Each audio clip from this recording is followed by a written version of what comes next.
Je m'appelle Hassan Mustafa. Je suis l'un des anciens de la communauté Ruby à Dakar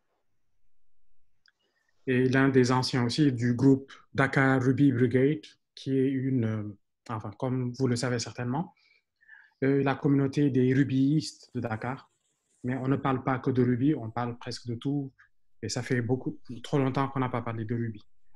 Oui, Donc aujourd'hui, je vais vous parler de quelque chose qu'on appelle CQRS. C'est un pattern d'architecture qui est très souvent lié au Domain Driven Design, ou bien la conception orientée par le métier. Donc, sans plus tarder, je vais commencer.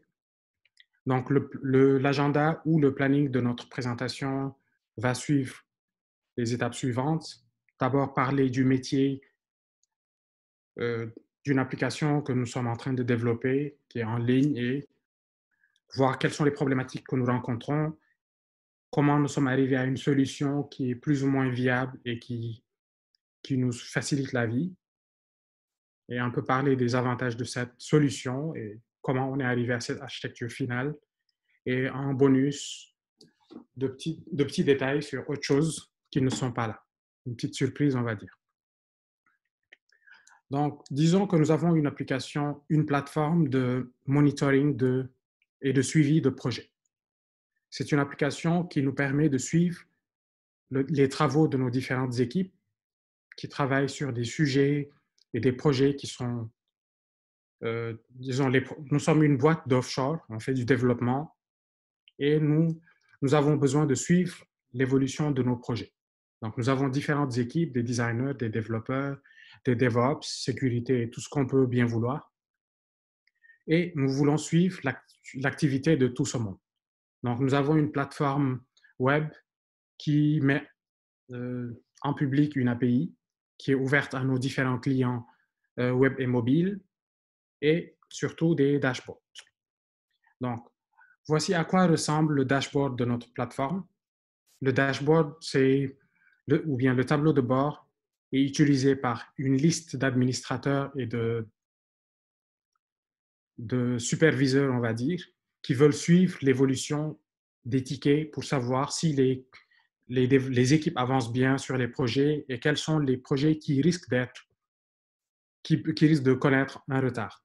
Donc, sur le dashboard, par exemple, nous avons trois colonnes. La colonne qui est à gauche, ce sont les tickets qui ont on va dire, sévérité très basse. OK, c'est des choses à faire, mais ce n'est pas la fin du monde si on a du retard. Au milieu, nous avons les tickets qui sont de type moyen, c'est-à-dire ça commence à devenir critique, mais le client peut patienter encore 1 ou 2 jours pour que le bug soit résolu. Et tout à fait à droite, les sujets qui sont très, très, très critiques. Donc, pour chacun de ces sujets, nous avons un ensemble d'informations sur lesquelles on va faire un zoom. Donc, ça, c'est un ticket qui est représenté sur notre dashboard. Donc, sur ce ticket, nous avons des infos qui viennent de la table projet, des infos qui viennent de la table des utilisateurs, users, et une info qui vient de la table client. Donc, pour un ticket, on va dire qu'il a un numéro et une description de la tâche qui est ici présentée par l'attribut issue. Nous avons le nom du projet, le nom de la personne qui a créé le ticket. Ça peut être un utilisateur chez le client, ça peut être un utilisateur chez nous en interne. Et une fois qu'un ticket est créé, il sera assigné par un moniteur ou un superviseur qui va dire, d'accord, ce ticket, je l'assigne à telle équipe, à tel membre d'équipe. Et une fois que le ticket est assigné à un développeur ou à un designer, il prend la main pour résoudre cette anomalie et la déclarer comme résolue. Le seul truc que je veux pointer du doigt pour le moment, c'est que pour afficher un seul ticket, nous avons besoin de faire une requête vers la table ticket, puis une autre requête vers la table projet, une requête vers la table client et une ou plusieurs requêtes vers la table user. Donc, pour l'affichage d'un seul ticket, si on revient sur ce dashboard, pour l'affichage de chacun de ces tickets, il se peut qu'on se retrouve obligé de faire beaucoup trop de requêtes. Donc, ce ne sera pas très fluide et pas très rapide, surtout si le dashboard est très plein. Donc, actuellement, notre système Et là, c'est une API qui est exposée et qui est backupée par une application qui est connectée à une base de données et qui a des workflows de je reçois des requêtes pour créer un ticket, mettre à jour un ticket ou marquer un ticket comme fait. Et de l'autre côté, je dois servir ces infos si le client veut suivre l'évolution de son projet ou quelqu'un sur notre dashboard veut suivre l'évolution de ce projet. Donc, nous allons nous concentrer sur la partie API et notre application en interne. Donc, on va un tout petit peu ignorer la partie de gauche qui est les interactions avec les différents types d'applications, que ce soit notre application mobile, notre application web ou autre. Donc, nous avons dit que dans notre application, les créations concernent l'ajout d'un nouveau projet, l'ajout d'un nouveau ticket, l'assigner à une équipe ou à un membre de l'équipe. Et les lectures, c'est récupérer toutes ces infos pour les afficher sur le dashboard que nous avons. Nous avons décidé de faire un zoom sur ces deux parcours et dire que le parcours de création, de modification ou de suppression de données est différent de celui de la lecture. Même s'il y a très peu de création de données ou d'écriture, on remarque que les lectures sont intensives et il y en a beaucoup. Donc, on s'est dit, on va avoir un parcours pour tout ce qui est création de données et un parcours pour tout ce qui est lecture de données. Donc, nous allons optimiser notre base de données pour l'écriture et optimiser la base aussi pour la lecture. Et souvent, c'est très compliqué de faire les optimisations pour les deux schémas. Souvent, on doit faire un choix et dire j'optimise pour la lecture ou j'optimise pour l'écriture. Et là, pour ne pas être obligé de faire ce choix, nous avons décidé d'avoir deux bases de données différentes et qu'on va pouvoir synchroniser d'une manière ou d'une autre. Donc, notre base de données qui va recevoir les écritures sera optimisée pour les écritures, pour qu'elles se fassent très vite et qu'elles respectent l'intégrité des données. Et la partie qui est lecture de données, elle va lire depuis une base qui est optimisée pour la lecture. Et pour optimiser notre base de données de lecture, on a plusieurs options. On peut dire que nous allons avoir des tables dénormalisées, c'est-à-dire pour un ticket, au lieu d'avoir différentes liaisons avec différentes tables, nous allons avoir une seule table qui a un nombre de colonnes supérieur à celui qui est dans la table de lecture, c'est-à-dire les infos sur le client, les infos sur la sévérité, les infos sur qui a créé le ticket, qui l'a assigné et à qui il a été assigné. On va enregistrer toutes ces données directement dans cette table. Donc, pour afficher un ticket, c'est une seule requête. Donc, là, ça devient un peu plus clair. Toutes les actions de création, de mise à jour ou de demande de suppression passent par un chemin et toutes les actions de lecture passent par un deuxième. Donc, on peut optimiser les deux workflows. Et pour nous faciliter la vie, on va décider que toutes les actions de création, de modification ou de suppression, tout ce qui est ajout ou modification de données, on va dire que c'est une commande. C'est une commande que notre système reçoit et il doit la satisfaire. Et pour tout ce qui est lecture, on va dire que c'est une requête. Donc, nous avons choisi command and query. Donc, quand on dit commande, ça veut dire création ou modification ou peut-être suppression. Mais query veut dire toujours lecture de données. Et du moment que la lecture des données est plus ou moins optimisée, il se peut que certaines données changent moins fréquemment que d'autres. Donc, au lieu d'aller tout le temps en base, nous pouvons mettre un cache et là, les lectures seront beaucoup plus rapides. Le cache, ça peut être un cache in memory, ça peut être Redis, ça peut être tout autre type de cache, mais l'implémentation elle-même n'est pas très importante. Le plus important, c'est de dire que je peux optimiser même mon parcours de lecture. Je ne suis pas obligé tout le temps de lire depuis la base de données. Donc, je gagne en latence réseau, je gagne en performance et je me crée d'autres problèmes parce qu'un cache, il faut l'invalider. Il faut penser à la politique d'invalider ce cache. Et du côté commande, à chaque fois qu'une demande de création de ticket ou de l'assigner à une équipe, ou quand le développeur ou la personne qui travaillait sur cette tâche dit j'ai fini, il y a un certain nombre de contrôles qui dépendent de la logique métier de votre domaine qui doit être appliqué.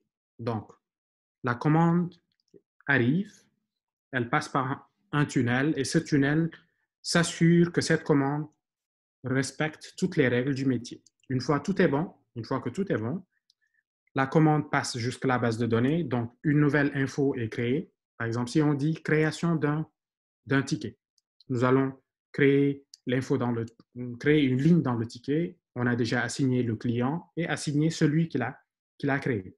Nous pouvons répondre à l'entité qui a fait cette commande et pour lui dire votre donnée a été enregistrée.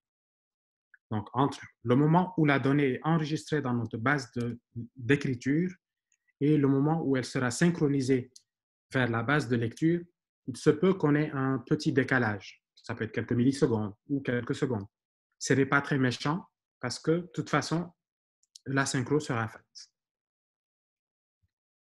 Et puis, on va avoir une couche, que ce soit lors de la réception des commandes ou la réception des queries, on va juste l'appeler handler. Le handler, ça peut être juste une fonction, ça peut être un contrôleur, ça peut être tout ce que vous voulez, mais c'est quelque chose qui est, c'est quelque chose qui est spécialisé dans le traitement d'un seul type de commande ou d'un seul type de requête. Prenons l'exemple de création de tickets. On va dire create ticket, c'est un hash qui a un certain nombre d'attributs, qui contient un certain nombre de champs qui doivent être renseignés. Le handler reçoit et traite cette commande. Si jamais le handler trouve qu'il y a des infos qui manquent, tout de suite, il va répondre à l'entité qui a fait la commande et lui dire que sa commande est invalide pour telle et telle raison. Donc, le handler s'assure que tout est correct, qu'on a tous les champs dont il a besoin pour traiter ce type de commande. Une fois que c'est bon, il passe à l'étape suivante qui est l'application des règles métiers, puis création de cette information dans la base de données de lecture, d'écriture. Un processus de synchronisation est déclenché, ça va vers la base de lecture et désormais, cette info est disponible sur le dashboard. Donc là, on a tracé une ligne entre les deux mondes. Le monde de création ou de modification de la donnée et le monde de la lecture de la donnée. Donc, on va dire que nous avons en bas, tout ce qui est en rouge, c'est le domaine de la création ou la modification des informations. Le second est celui de la lecture. Donc, cette séparation, en bas, ça s'appelle tout ce qui est command handling et en haut, en vert, tout ce qui est query handling. OK, ça veut dire quoi? Ça veut dire que nous avons séparé les process de création de données et nous avons séparé aussi les processus de lecture de données. Et ben, ça, c'est tout ce qui est CQRS. CQRS, ça veut dire Command, Query, Responsibility, Segregation. Et dans d'autres prononciations ou dans d'autres mondes, on dit Command, Query, Responsibility, Separation. C'est un pattern d'architecture qui dit, je vais séparer tout ce qui est création de données de tout ce qui est récupération de données. Donc, je peux optimiser chacun des parcours et faire comme je veux. Mais CQRS a on va dire, c'est des règles, mais c'est principalement des conseils pour que ça ait un intérêt pour vous. On dit que dans votre application, vous allez considérer qu'il y a trois parties. Il y a les clients, ceux qui consomment. Dans notre cas, c'était les applications web et mobiles. Right side and read side. Right side, c'est le parcours logique métier. Quand une info doit être créée ou modifiée ou supprimée, il y a des conditions à remplir pour que ce soit fait. Pour ce qui est de la lecture, on va juste dire est-ce qu'il est autorisé à lire ou pas. Donc, toujours dans la première règle ou dans la première consigne, c'est mettre en place le jargon. On va dire qu'un client envoie une commande quand il veut qu'une donnée soit créée ou modifiée. Donc, le client envoie une commande vers le côté de l'écriture. Une fois que l'écriture est faite, un événement est envoyé vers la partie de lecture. Cet événement, c'est ce qui permettra à la partie lecture de mettre à jour ces données. C'est plus ou moins la synchronisation qui est faite. Et la partie lecture, read side, reply to queries. Donc, la partie read ne gère que la partie lecture de données. Que la donnée soit à jour ou pas, ce n'est pas son problème, ce n'est pas son rôle. La deuxième règle, c'est que toute la logique métier est dans le côté d'écriture. Dans le côté lecture, on ne cherche pas à savoir si toutes les règles métiers ont été respectées. Ce n'est pas notre problème. Notre problème, c'est nous avons reçu une requête, tout ce qu'on fait, c'est un select étoile avec une clause et on répond et on ramène nos données.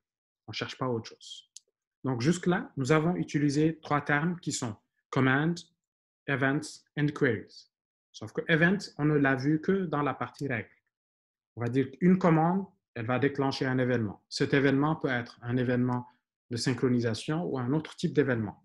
Par exemple, envoyer un mail, envoyer un SMS. Ce sont des événements qui arrivent dans l'application qui peuvent être déclenchés par une ou plusieurs commandes. Je ne lis pas encore les questions dans la partie chat, donc je ne sais pas si des gens me posent des questions. Sika, s'il te plaît, tu recenses les questions s'il y a, comme ça tu les poses. Ok, il n'y a pas de souci. Donc, tu gères ça. Ok. Donc, la règle 3, donc each command or event has exactly one aggregate. Là, les choses commencent à se compliquer un peu. Je n'ai pas voulu parler d'agrégat depuis le début jusque-là, parce qu'un agrégat, c'est rien d'important. On va dire que, par exemple, un ticket, on peut considérer que c'est un agrégat. L'ensemble des tickets low-level, on peut considérer que c'est un agrégat. Le fait qu'un ticket soit composé de données clients, données user, données projet, l'ensemble de ces données, c'est une agrégation de différentes sources. Donc, un ticket peut être considéré agrégat. Oublions le mot agrégat, ça n'a pas beaucoup d'importance pour l'homme. Ils disent, there's no need to be one-to-one correspondence between commands and events. Ce qui veut dire que certaines commandes envoyées par les clients peuvent ne pas faire déclencher d'événements, alors que d'autres types de commandes peuvent déclencher un ou plusieurs événements. Queries need to be tied to aggregate. Ça veut dire que quand je fais une requête, par exemple, nous avons donné un exemple de commande en disant create ticket. On n'a pas encore donné un exemple de queries. On va dire par exemple get tickets for last month. Ça, c'est le nom de la query. C'est juste un hash qui dit date de début, c'est ça, date de fin, et c'est tout. Donc, on a dit que les handlers sont des fonctions qui vont recevoir des arguments. Ces arguments peuvent être une commande ou une query. Donc, pensez commande comme étant un hash, query comme étant un hash. Donc, dans ce hash, on peut avoir des clés différentes, des attributs différents, mais en fonction de la commande et de la query, les infos dans ce hash vont changer. The write side validates a command. Quand mon handler reçoit la demande de création d'un ticket et que toutes les infos sont bonnes et que j'arrive à insérer une nouvelle ligne dans la table ticket, je dois répondre au client qui a fait cette commande en lui disant que son ticket a été créé. Je peux lui retourner un ACK, qui est acknowledgement, ou reconnaissance de fait. Je lui renvoie un ACK et peut-être même avec un ID qui m'est retourné par la table, par la base de données. Par exemple, voici l'ID du ticket qui a été créé. Ou NAC, quand ça ne se passe pas bien, quand je n'arrive pas à créer le ticket pour des raisons métiers, ou parce que la base dit que les données ne sont pas complètes, ou pour une autre raison. Donc, la partie écriture doit toujours dire au client si l'action s'est bien passée en utilisant un hack, ou bien si sa commande ne s'est pas bien passée en utilisant un NAC. Donc, il y a beaucoup de textes, certes, mais j'ai essayé de souligner seulement les parties qui nous intéressent dans une première introduction à ce pattern d'architecture. La cinquième règle, c'est la règle la plus intéressante. Tout ce qu'elle dit, c'est pensez votre application sous forme de workflow et pas sous forme de transaction. Ça veut dire quoi? Ça veut dire pensez votre application sous une forme d'étape ou bien de machine à étape, state machine. On va dire, mon client remplit un formulaire. Il clique sur un bouton pour soumettre ce formulaire. La soumission de ce formulaire, c'est une commande. Create ticket, par exemple. Create ticket est reçu par une fonction qui dit, moi, je ne sais traiter que la création de tickets. Et pour créer un ticket, voici les champs qu'il me faut. Une fois que j'ai fini la création de ticket, je peux notifier X ou Y ou Z et notifier le client. Donc, on réfléchit son application sous forme d'étapes. Étape 1, voici ce qui est fait. Étape 2, voici ce qui est fait. Et le passage d'une étape à une autre est déclenché par un événement, une action ou une commande. On a dit que la commande, c'est ce qui vient du client, mais l'action, c'est l'équivalent d'une commande, mais qui est déclenchée par un composant interne à notre application. Ça veut dire quoi? Le client a créé un compte, on va dire, register client, c'est la commande que nous avons reçue. Une fois que nous l'avons insérée dans la base de données, nous avons répondu à l'application qui a fait cette commande pour lui dire nous avons pu créer cet utilisateur. Et on va dire qu'à la suite de chaque nouvelle inscription, il y a un événement en interne qui dit envoie un mail à ce nouveau client. Cette chose en interne, ce n'est pas une commande du client, mais c'est une conséquence à cette commande. La conséquence à cette commande, nous allons l'appeler une action. Donc, une action, c'est quelque chose en interne qui fait poursuivre le processus. J'espère que jusque-là, je n'ai pas perdu beaucoup de monde. C'est beaucoup de blabla, mais c'est assez simple. Je n'ai pas voulu mettre l'accent sur la partie saga, parce que c'est ce qui est écrit là. Parce que quand on a un ensemble d'actions ou un ensemble d'étapes pour arriver à la fin d'un processus, il faut gérer les deux cas. Si tout se passe bien, ben on est content. Mais quand une de ces étapes ne se passe pas bien, comment on fait pour retourner en arrière et annuler tout ce qui a été fait? Donc, les sagas, c'est plus ou moins à ça que ça sert. C'est s'assurer que si jamais on n'arrive pas à aller jusqu'à la fin du processus, qu'il y a un moyen de revert ou d'annuler les choses qui ne se sont pas bien passées.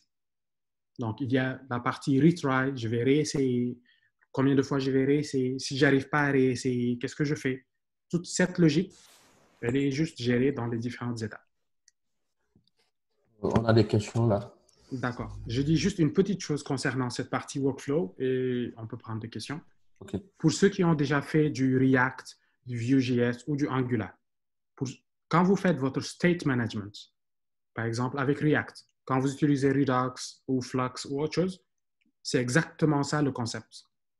Vous avez des événements ou bien des commandes qui déclenchent des actions. Ces actions déclenchent des événements et ça change l'état de votre application.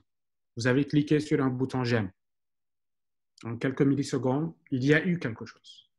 Sauf que ce n'est pas des if, ce n'est pas des else, mais c'est un ensemble d'actions qui s'enchaînent et qui ont un impact à la fin. Donc ça, c'est le résumé de ce qu'on a jusque-là. Ce que nous avons là, nous avons juste une ligne en plus qui est juste derrière API qui dit que nous pouvons faire une séparation entre notre application, qui est le métier, et notre API, qui peut être la couche logicielle. Supposons que vous développez votre application en Python pur.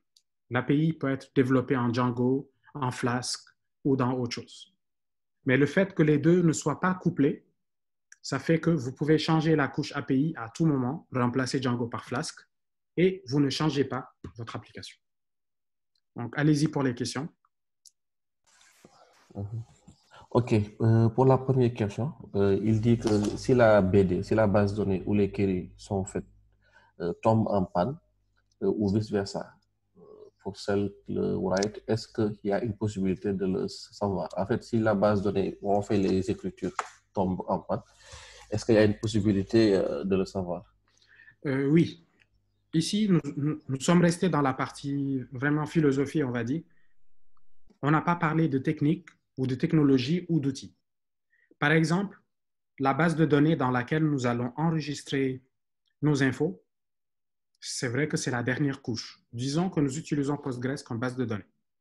Et c'est là-bas que nous allons insérer la donnée. Donc, tant qu'on n'a pas pu insérer en mode écriture, on va dire au client que ça ne s'est pas bien passé, donc il n'y aura pas d'impact sur la partie de lecture. Donc, on peut détecter à tout moment qu'on n'arrive plus à écrire. Maintenant, si jamais on arrive à écrire dans la base d'écriture, mais qu'on n'arrive pas à synchroniser l'information dans la base de lecture, comment on peut le savoir?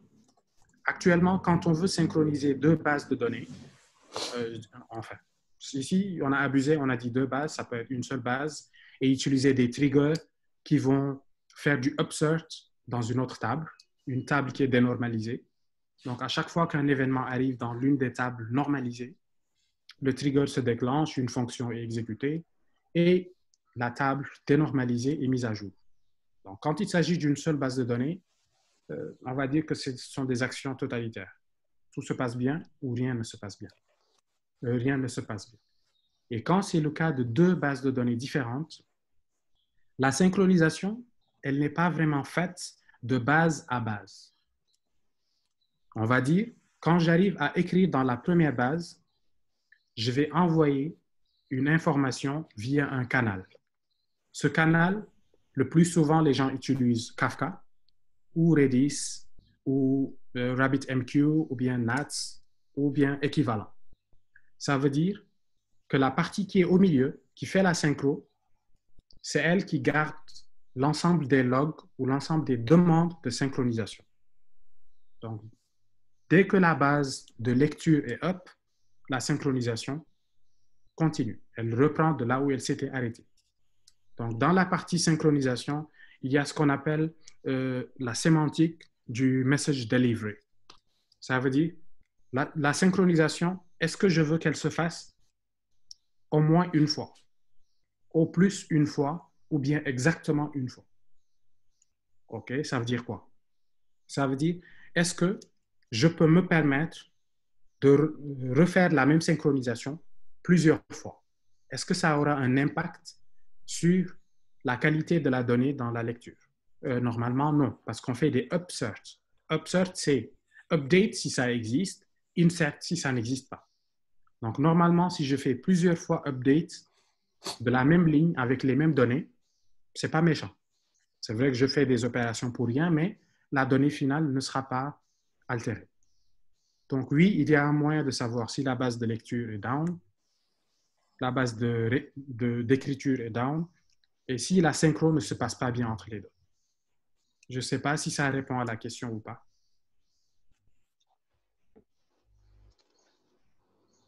OK. C'est bon. C'est bon. On peut prendre une autre question ou bien on te laisse continuer? Oui, allez-y, allez-y. OK. Dans la même lancée, il demande est-ce que ce ne serait pas mieux d'avoir une seule base de données, master, où l'on peut lire et écrire et faire une réplication sur un slave au cas où le master tombe en panne? Avoir une seule base de données, c'est, on va dire, c'est pas l'idéal et ce n'est pas déconseillé. C'est des choix qui sont vraiment subjectifs.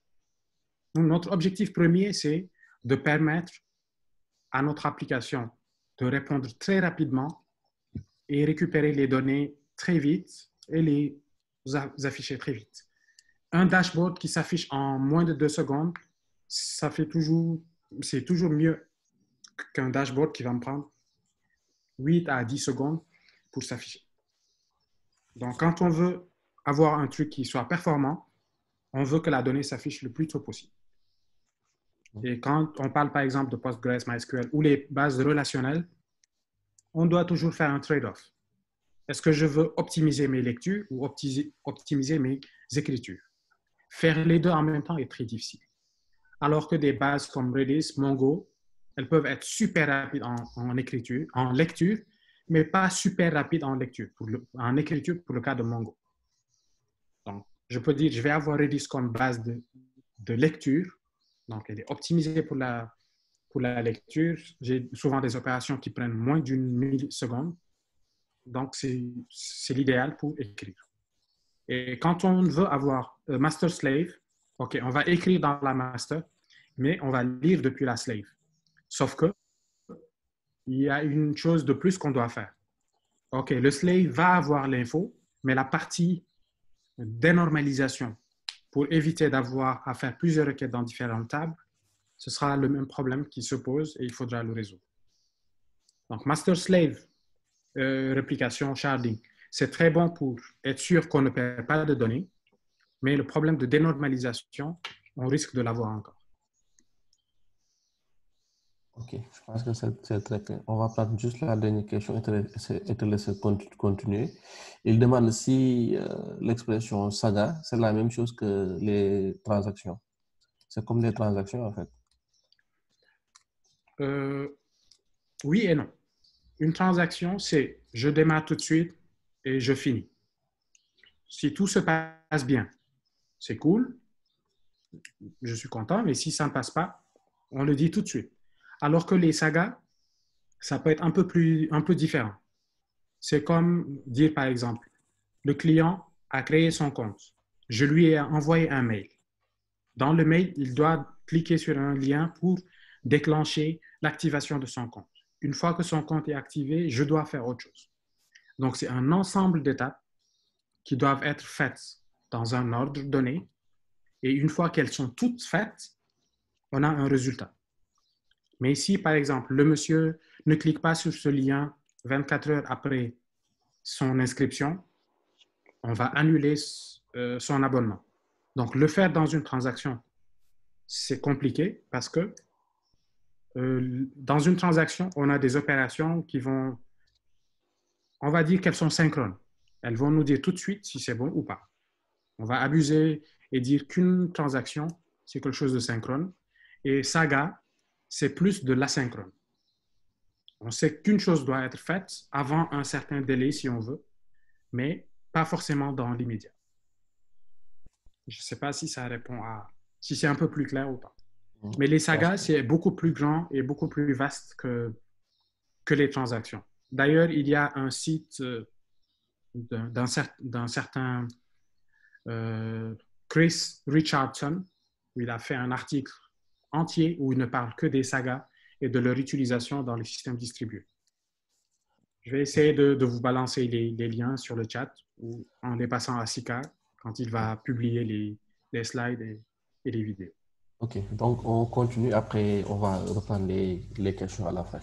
D'accord. La fin n'est plus très loin.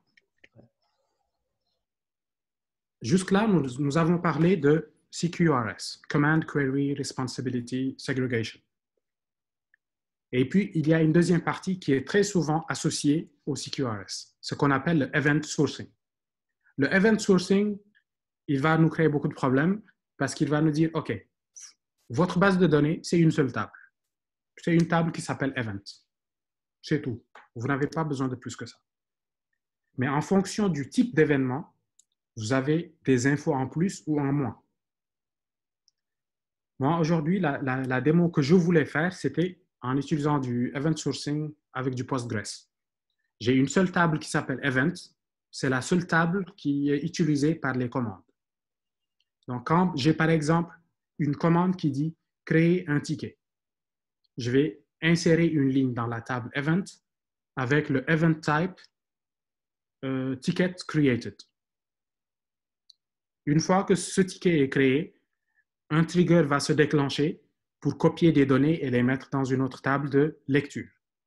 Donc, dans la table Event, on a uniquement des inserts, qu'il s'agisse de lecture ou d'écriture ou de suppression. On ne fait que des inserts. Et ça sert à la chose suivante. Supposons que nous avons une table Event ou bien une table User. Quand l'utilisateur s'est créé, il avait l'adresse email bonjour@gmail.com. Quelques semaines plus tard, il décide de changer cette adresse email et il met bonsoir@hotmail.fr. Est-ce qu'on a le moyen de savoir quelle est l'adresse email qu'il avait au début? Pas forcément, pas toujours. On est sûr d'avoir la donnée de maintenant, de tout de suite, mais tous les changements qui ont eu lieu avant, on les a perdus, à moins qu'on les ait mis dans une base de log.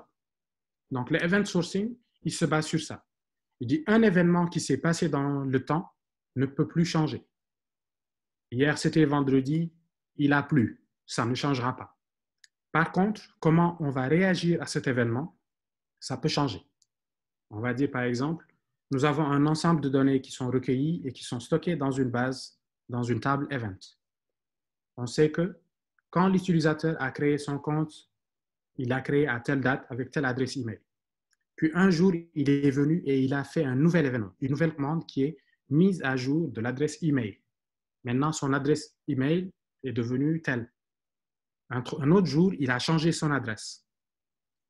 Dans la base de lecture, nous avons l'état final ou la représentation finale de cet utilisateur, mais dans la base d'écriture, nous avons toutes les étapes par lesquelles il est passé. Donc, on peut faire du time traveling.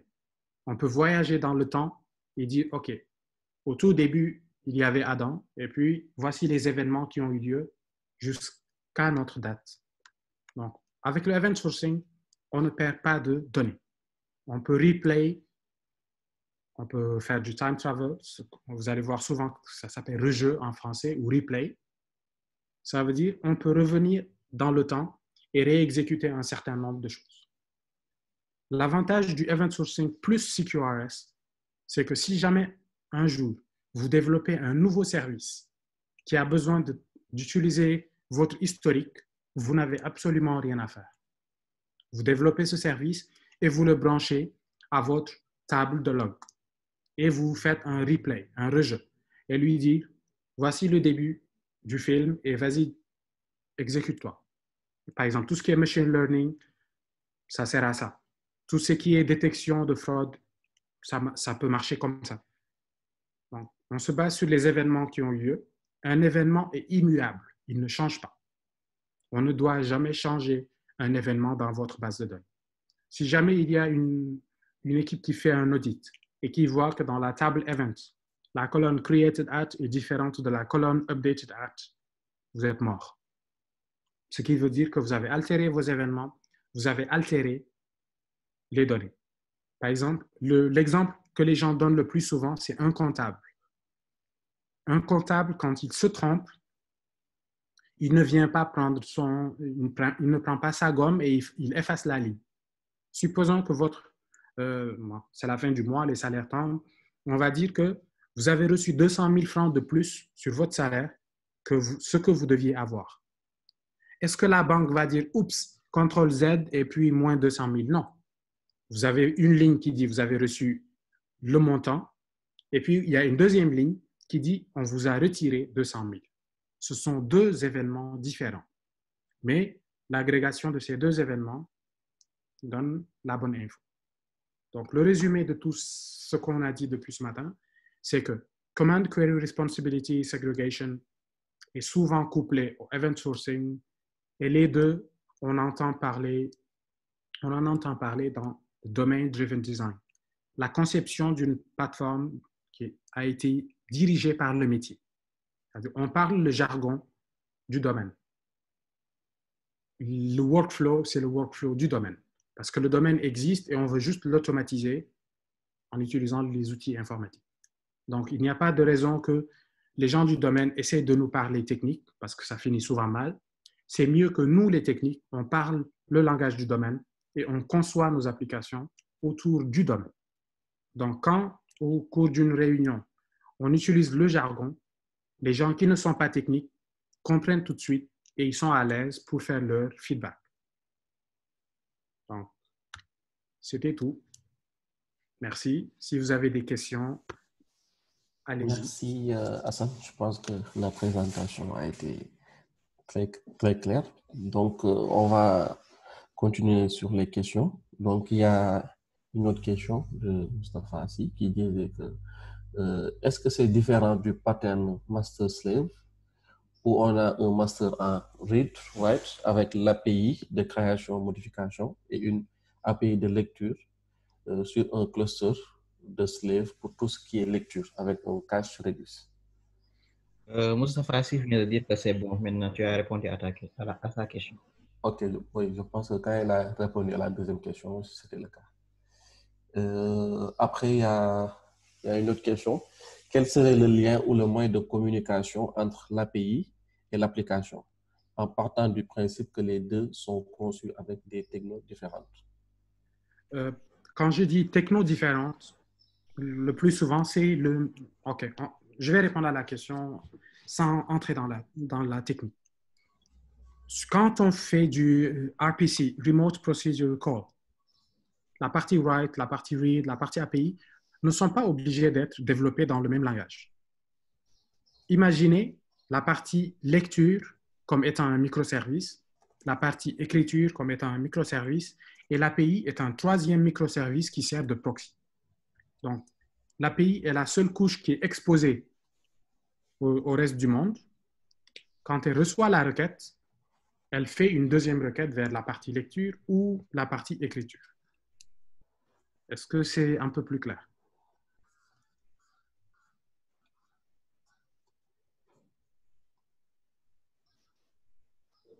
Hello, ici la Terre. Allô? Allô, Ok. ici la Il Terre, a vous dit que m'avez c'est entendu? bon. Oui, il a dit que c'est bon pour la réponse. D'accord. Ok. Une petite phrase encore pour répondre à la même question. Le Oui. plus souvent, les gens disent X is not your application. Ici, X, ils veulent dire le framework avec lequel vous avez développé votre API. Ok. Si vous concevez votre application en dehors de... Vous réfléchissez à l'application en dehors du framework, ça vous fait un truc vraiment découplé. C'est ce qui a donné la vie, c'est la base du J2E. Toutes les 10 000 couches qu'on a, c'est pour éviter ou permettre la séparation entre l'application et le framework. Donc, une chose que j'avais oubliée, mais merci pour la question, je m'en rappelle, les commandes et les queries, c'est juste des DTO, Data Transfer Objects. Ça c'était une petite... Ok. Notez bien.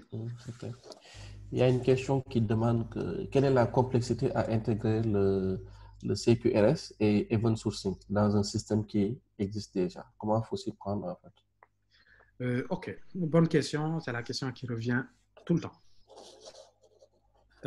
Il est plus facile de commencer par... OK, ce n'est pas plus facile, mais c'est l'idéal. C'est de commencer par CQRS d'abord. Dire, par exemple, nous avons une application legacy. Il y a des interfaces, il y a des outils qui permettent aux gens d'insérer et de traiter les données. Maintenant, nous voulons développer une API. On va développer notre API à part et on va se concentrer sur la partie lecture uniquement. Donc, on va lire depuis les données qui sont existantes. Et là, nous avons une API. Ça nous permet d'APIiser les systèmes legacy que nous avons sans altérer le business, sans retarder les gens. Donc, eux, ils continuent à utiliser leurs vieux outils. Et nous, maintenant, nous avons une API développée dans les dernières technos qui utilise les bonnes architectures. Une fois qu'on a cette API, malheureusement, elle lit toujours depuis la même base, donc ce n'est pas encore bon. On dit, d'accord, nous allons maintenant passer à l'étape suivante.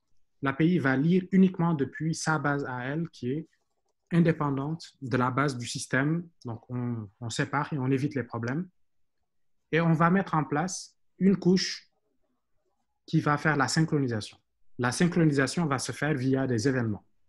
Donc, ces événements, ce sont les événements du métier, les événements applicatifs du métier, et ils vont faciliter la synchronisation. Donc, à chaque fois qu'une donnée est créée, on peut même se permettre d'avoir un trigger qui va appeler une fonction, et cette fonction va appeler un web service. On peut se compliquer la vie, mais on sépare la partie lecture d'abord, on rajoute les événements qui permettent la synchronisation, et après, on pourra maintenant attaquer la partie commande en créant de nouveaux petits web services jusqu'à ce que l'on sépare les deux mondes et que l'on se trouve loin du legacy.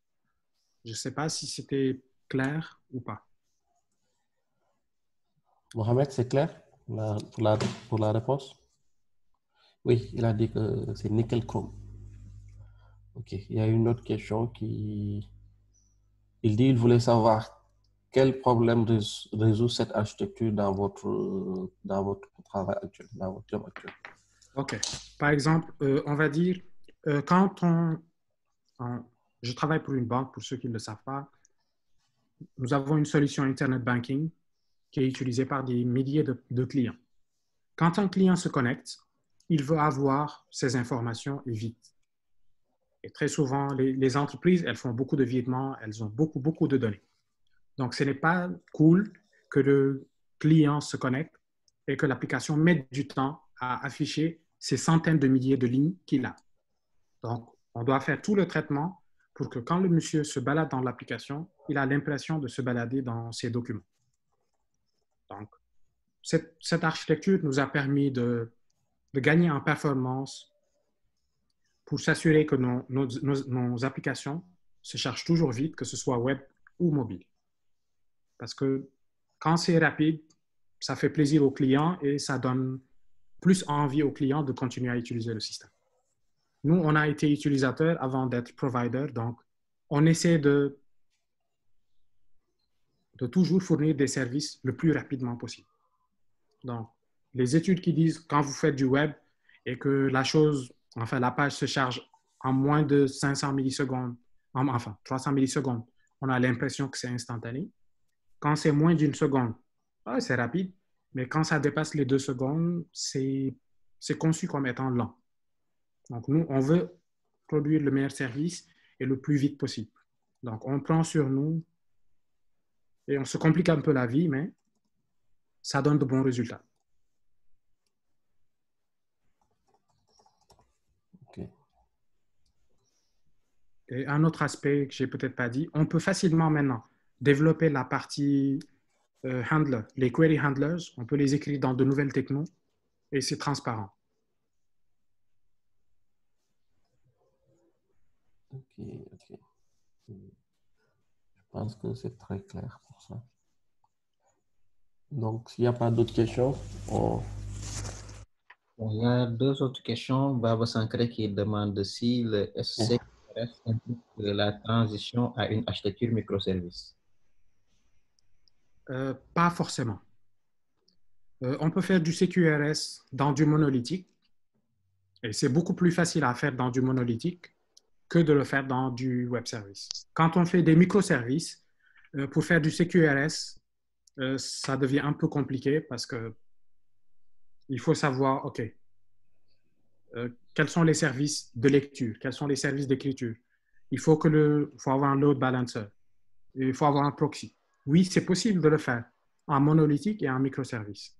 Quand on le fait en microservice, l'idéal, c'est que, enfin, avec les microservices, on peut lancer autant d'instances du même service qu'on veut. Et là, on s'assure que même si on a des centaines de milliers de requêtes, elles seront toutes satisfaites. Mais oui, enfin, la réponse c'est on n'est pas obligé d'être en microservice pour l'utiliser. il y a une autre question ici de M. Baké. M. Baké disait que qu'est-ce qui est plus simple en fait? Intégrer le CQRS dans le système sans interruption de service, dans le système bancaire, ou bien mettre un deuxième cœur en support à une personne sans qu'elle ne meure? Ouf, question très compliquée. Très compliqué. Disons, le plus simple pour nous, si on prend un cas spécifique, rajouter la partie read qui est juste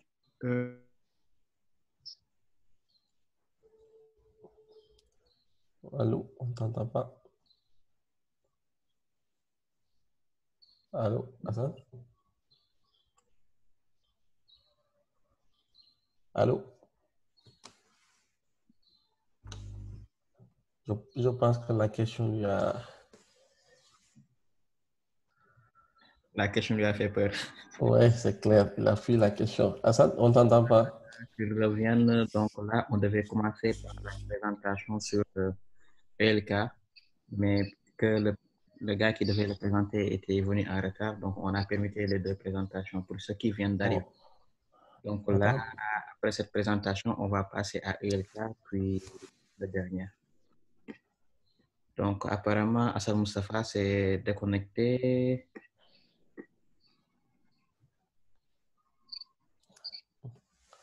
La question a fait bugger le système, quoi. Je pense qu'il est de retour. Allô, Hassan, Oui, je c'est suis de bon? retour. J'ai eu un problème de connexion apparemment. Ok. Donc, je ne sais pas si vous avez entendu ma réponse, je la reprends. Oui, c'est mieux. Il a été plus simple de faire du CQRS en commençant par la partie read only, la partie query. Donc, une application en parallèle au système qui a des accès en lecture seule à la base et qui expose ces données via des API internes. Donc, ça fait que si c'est juste de la lecture, ça ne pose pas de problème.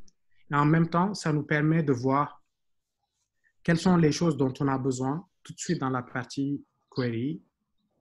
Il n'y a pas encore dans une première étape, il n'y a pas de synchronisation parce que c'est une seule base. Il n'y a pas encore de event sourcing.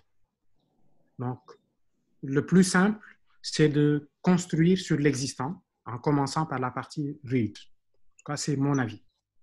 Et M. Mbaké, normalement, n'a pas le droit de poser ce genre de questions parce qu'il a les réponses. Ok, donc on considère que tu as bien répondu à sa question. Bon, on prend deux dernières questions, après on avance. Il y a Rigel qui demande, dans une approche microservice, où chaque service possède sa base de données, est-ce que chaque service implémente le CQRS et le event sourcing, ou bien il y a un service qui gère cette partie? On va dire ni l'un ni l'autre. On va dire que c'est tout le système qui est event sourced. Event sourced, ça veut dire que la principale source d'information, ce sont des événements. Donc, je suis le service email. Je suis connecté au fournisseur, on va dire, je suis connecté à un Kafka ou à un Redis et je m'abonne à un certain nombre de topics. À chaque fois qu'un service veut qu'un mail soit envoyé, il va envoyer un événement sur ce topic. Moi, je reçois, je le stocke dans ma base, j'envoie le mail, j'ai accusé réception, je reçois un accusé que le mail est bien parti, je mets à jour ma base locale et j'envoie un autre événement sur Kafka ou le bus qu'on a utilisé pour notifier celui qui avait fait la demande. Donc, chaque service peut avoir sa propre base de données. Il est inscrit au bus qui est sa principale source de commandes ou de requêtes. Et pour suivre l'avancement de ses tâches à lui, il utilise sa base locale pour dire oui, je m'étais arrêté à l'étape 18, on m'a redémarré, ou pour une autre raison, je n'ai pas pu continuer. Donc, sa base de données locale lui permettra de traquer son avancement et le bus lui permettra de demander du boulot ou de notifier qu'il a fait le boulot ou qu'il n'a pas pu le faire. Je ne sais pas si ça répond à sa question. Mais en tout cas, le event sourcing, bah, c'est quelque chose qu'il a l'habitude de faire déjà avec Android Architecture. Oui, il dit que c'est bon pour la réponse. D'accord. Ok, donc on prend juste deux questions et après on enchaîne avec la présentation. Ça fait longtemps que c'est deux questions. Hein? Oui, c'est parce que la présentation a été intéressante et les gens... C'était courte. Allez-y, il n'y a pas de problème. Ok, donc il y a iPhone de Monsieur MD, je ne sais pas qui c'est. Oui, Moudia qui dit que à quelle fréquence faut-il faire un snapshot de ces événements? Ok. On va dire que la base de lecture, c'est un snapshot de ces événements. Mais quand on utilise, je ne sais pas si tout le monde est à l'aise avec le terme snapshot. Snapshot ici, c'est capture d'écran, on va dire. à l'étape, comment dire, au temps 0, au temps t, voici l'état de mon application. Le fait d'utiliser, enfin, on va dire que, comme j'ai dit, la base de lecture, c'est le snapshot qui est à jour de l'état de l'application. Mais le principal du boulot peut être fait dans la partie synchronisation. Quand on utilise Kafka ou Redis ou AMQP ou autre, on peut se permettre de configurer ce mécanisme de synchronisation pour être sûr de ne pas perdre ces données et faire des réplications à tout moment si on veut. C'est là où, je ne sais pas si au début, quand je disais la sémantique du message delivery, elle compte beaucoup. Le message delivery sémantique, c'est quoi? C'est dire, est-ce qu'un événement doit être livré au moins une fois, au maximum une fois, exactly once. Donc, en fonction de ce qu'on veut, par exemple, sur Redis, quand vous utilisez PubSub, le type de données PubSub, c'est at most once. C'est-à-dire quand je publie et que personne n'est connecté pour lire, c'est une donnée qui est perdue. Alors que quand j'utilise Redis Streams, c'est at least once. C'est-à-dire quand je publie une donnée, je suis sûr qu'elle sera consommée au moins une fois. Avec Kafka, c'est la même chose. Avec un peu de configuration, on peut avoir le at least once. Et puis, il y a un nouveau jeune dans la catégorie qui s'appelle nats.io. Lui, il pousse même la barre plus loin et il peut dire, on peut faire exactly once. Je peux vous garantir que la donnée sera reçue exactement une fois. Si jamais le type d'événement ou le handler n'est pas idempotent. C'est que si jamais je refais le même truc deux fois, je risque d'envoyer deux fois le mail, deux fois le SMS. Mais est-ce qu'il y a une meilleure manière de faire des snapshots? Moi, je dirais une fois par jour, à minuit. Si vous utilisez Kafka, malgré l'utilisation de Kafka, vous pouvez faire votre snapshot. Je ne sais pas si ça a répondu à iPhone ou pas. Ok, Après, merci. tu as écoulé ton temps, 1 heure de temps. Donc, je pense que je viens de partager ton Twitter. Comme ça, s'il y a d'autres questions, ils pourront te faire un inbox sur Twitter ou bien tu peux partager aussi son mail si tu veux. Donc là, si Jean-Luc Semodo est prêt, on peut passer à la deuxième présentation. D'accord. Donc, moi, j'arrête le partage. Donc, merci pour les questions et merci pour avoir écouté. Présentation très claire. Merci Hassan. Merci à vous.